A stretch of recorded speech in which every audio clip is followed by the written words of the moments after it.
আজকে 16 ডিসেম্বর বিজয় দিবস এর তাৎপর্য কি সেটা আমাদেরকে বুঝতে হবে, জানতে হবে। সম্মানিত উপস্থিতি, 1971 সালে মুক্তিযুদ্ধে আমাদের 2 লক্ষ শহীদের বিনিময়ে 30 লক্ষ শহীদের বিনিময়ে এবং 2 লক্ষ মা বোনের ইজ্জতের বিনিময়ে আজকে আমাদের বাংলাদেশ স্বাধীন হয়েছে। সেই স্বাধীনতার ঘোষণা কে দিয়েছিলেন? স্বাধীনতার ঘোষণা দিয়েছিলেন শহীদ প্রেসিডেন্ট জিয়াউর রহমান।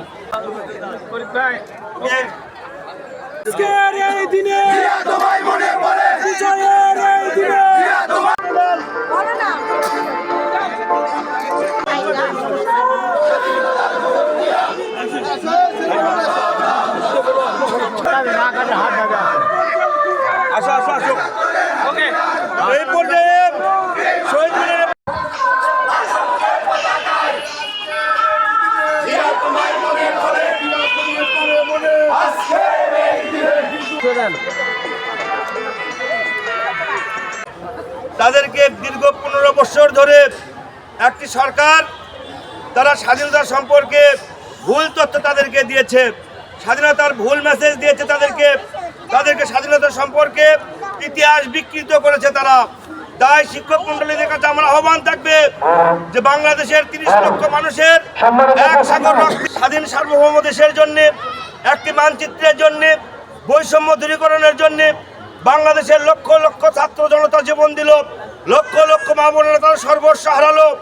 আর সেই সময়ে যারা বাংলাদেশের স্বাধীনতা চায় নাই, যারা পাকিস্তান চেয়েছিল, যারা আমাদের মুক্তিযোদ্ধাদেরকে হত্যা করেছে, আমাদের মা বোনদেরকে পাকিস্তানের হাতে তুলে দিয়েছে, আজকে যারা স্বাধীনতার যুদ্ধের বিরুদ্ধে অবস্থান নিয়েছিল সেই জামাত ইসলাম, আজকে তারা নিজেদেরকে অনেক বড় মুক্তিযোদ্ধা হিসেবে দাবি করে বিভিন্ন জায়গায় বড় বড় কথা বলছে।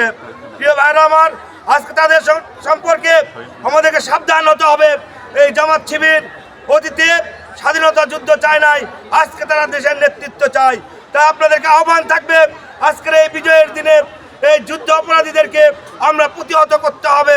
পরিশেষে স্বাধীনতার সঠিক ইতিহাস জানার জন্য শিক্ষক মন্ডলীদেরকে অনুরোধ করব, ছাত্রদেরকে স্বাধীনতার সঠিক ইতিহাস আপনারা জানাবেন। এই আশায় ব্যক্ত করেই আমার কথা বলা শেষ করছি। সবাইকে ধন্যবাদ। আসসালামু আলাইকুম।